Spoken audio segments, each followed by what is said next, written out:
নমস্কার বন্ধুরা, আমি মৌমি আর তোমরা দেখছো বিজনেস লাইফের আরও একটি নতুন ব্লগে তোমাদের সকলকে অনেক অনেক ওয়েলকাম জানাচ্ছি। আর বিজনেস লাইফের পক্ষ থেকে আজকে একটি অন্যরকম ভিডিও করছি, বলতে পারো ভ্লগ বা কোনো স্টোরি শেয়ার করছি সেটাও বলতে পারো। তো যাই হোক, বড়দের প্রণাম আর ছোটদের আমার ভালোবাসা জানিয়ে আজকের ছোট্ট একটা ভিডিও তোমাদের সামনে আমি তুলে ধরছি। আশা করছি ভিডিওটা তোমাদের অনেক অনেক ভালো লাগবে। যদি ভালো লেগে থাকে তাহলে ভালোবাসা দিয়ে দিও আর একটু শেয়ার করে দিও ভিডিওটা, যাতে অন্য কেউ দেখতে পায় ভিডিওটা এবং তার ভালো লাগাটা সে প্রকাশ করতে পারে। তো চলো, অনেক বকবক করা হয়ে গেছে, আর বেশি বকবক না করে আমি আমার আজকের ভিডিওটা স্টার্ট করছি। প্রথমেই তোমাদের সাথে একটা জিনিস শেয়ার করি, সেটা হচ্ছে এখন আমার 20-25 দিনের কিছু সঞ্চয় দীপকের কাছে দিয়ে দেব, মানে ওর ব্যবসায় কাজে লাগাবে, সেই জন্য ওকে দিয়ে দেওয়া হবে। আর এটা আমি মাঝে মধ্যেই করে থাকি। কীরকম মাঝে মধ্যে করে থাকি সেটা একটু বলছি। আমাদের তো দোকান আছে, তো দোকানটা যখন স্টার্ট করেছিলাম খুব সামান্য পরিমাণ, স্বল্প পরিমাণ পুঁজি লাগিয়ে দোকানটা স্টার্ট করেছিলাম। তো তারপর থেকেই কিছু কিছু করে টাকা পয়সা, দোকানে যেহেতু অনেক খুচরো পয়সা বিক্রি হয়, আমার তো গলির মধ্যে দোকান, এবার এখানে বেশি 2 টাকা 5 টাকা 10 টাকার বেচা কেনাটাই বেশি হয়, মানে খুচরো বেচা কেনা।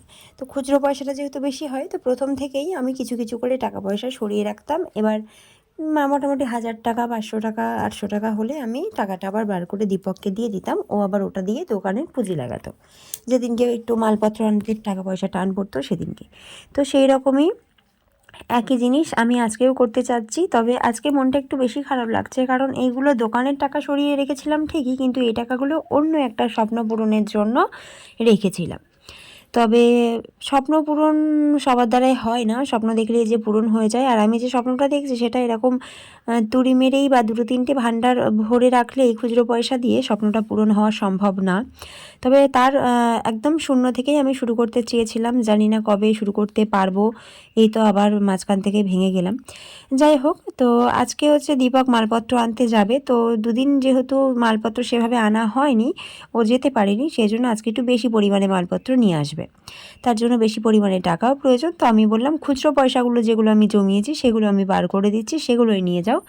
তো সেই জন্যেই ওই 3টে ছোটো ছোটো ভাঁড় আমি নিয়ে এসেছি, মানে একটা বড় আর 2টো ছোটো ভাঁড় আমি নিয়ে এসেছি, সেগুলোই গোনা হচ্ছে, গুনে রাখা হচ্ছে।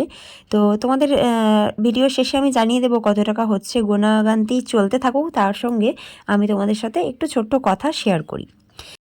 জিৎ আর কোয়েলের একটা গান আছে, গানের লিরিক্সটা হচ্ছে, মা গো আমি থাকবো তোমার, হব না তো পর, তোমার মতোই সাজাবো মা স্বপ্ন সুখের ঘর। মানে এই গানের লিরিক্সটা আমি হয়তো ঠিকমতো গানটা করতে পারলাম না, তবে লিরিক্সটুকু আমি বললাম।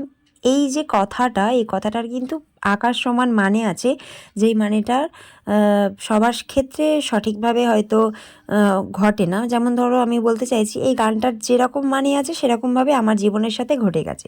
মানে মা ঠিক যেভাবে নিজের সংসারটাকে গুছিয়েছে, নিজের সঞ্চয়টুকু মাকেও দেখতাম বাবার হাতে তুলে দিত, বাবার প্রয়োজনে পাশে দাঁড়াতো, ঠিক সেভাবে আমিও না, জানি না কেন, এটা হয়তো নিজের থেকেই সংসার জীবনে যখন কোনো মানুষ বেশি ইনভলভ হয়ে যায়, এটা হয়তো নিজের থেকেই একটা দায়িত্ব চলে আসে। তাই হঠাৎ করেই দীপকের যখনই কোনো টাকা পয়সা টান পড়ে, নিজের সবথেকে শখের জিনিস, সবথেকে পছন্দের জিনিস কেনার টাকাটুকুও বার করে দিতে খারাপ লাগে না। তবে সত্যি কথা বলতে আজকের এই ভাণ্ডারগুলো ভাঙতে আমার একটু মন খারাপ করেছিল, কারণ এই যে বললাম একটা স্বপ্ন পূরণের ব্যাপার ছিল। মাথার ওপর ছাদ সবাই চায়, সেরকম কিছুই স্বপ্ন আমারও ছিল। সেই স্বপ্নরই ছোট্ট একটু শুরুয়াত আমি করতে চেয়েছিলাম। যাই হোক, ভগবান যেদিন চাইবে সেদিনই সবটা শুরু করব। এখনও পর্যন্ত ভগবান হয়তো চায়নি যে আমি আমার স্বপ্নের শুরুয়াতটা করি বা টাকা পয়সা তার জন্য রাখি। যাই হোক, কালকে এক জায়গায় যাওয়া হচ্ছে, সেখানে যাব, আরও কিছু টাকা পয়সার প্রয়োজন আছে, সেই জন্যই এইগুলো আরও বার করে দিলাম। আমাদের মধ্যবিত্ত ঘরে তো এদিক থেকে মেকআপ করা, ওদিক থেকে মেকআপ করা, এটাই কাজ, যেটা আমি করে থাকি বলে আমার মনে হয় সবাই হয়তো কেউ না কেউ এই কাজটা করে। মানে কোথাও যাওয়ার জন্য হয়তো টাকা পয়সা টান লাগলো, তখন তো ব্যবসার টাকাটাই লাগে, তারপরে আবার সেটা এদিক ওদিক থেকে মেকআপ হয়ে যায়। যেমন ধরো কোনো কিছু কেনার দরকার পড়লেও নিজেদের হাতের কাছে যেটা থাকে সেটা দিয়ে কিনে নিই, আবার এদিক ওদিক থেকে সেটা ম্যানেজ করে নিই। আপাতত এভাবেই আমি 7 বছরের সংসার জীবন কাটাচ্ছি, আর একটু একটু করে উন্নতির পথে এগিয়ে যাচ্ছি। ভগবানের কাছে প্রার্থনা করি এভাবে যেন বাকি 70টা বছর যদি পেরোতে পারি তাহলে ভালো হয়, কারণ প্রচুর স্বপ্ন আছে জীবনে, অনেক না পাওয়া আছে, যেগুলো হয়তো আমি জানি না পাবো কি না, আমার ছেলেকেও দিতে চাই। তবে বন্ধুরা, এখানে আমি 2140 টাকার মতো জমিয়েছি। আর এভাবেই চেষ্টা করব দীপকের পাশে দাঁড়ানোর। তো আমার এই ছোট্ট গল্প কেমন লাগলো আর ভিডিওটা কেমন লাগলো অবশ্যই কমেন্ট করে জানিয়ে দিও। টাটা, বাই বাই, সুস্থ থেকো।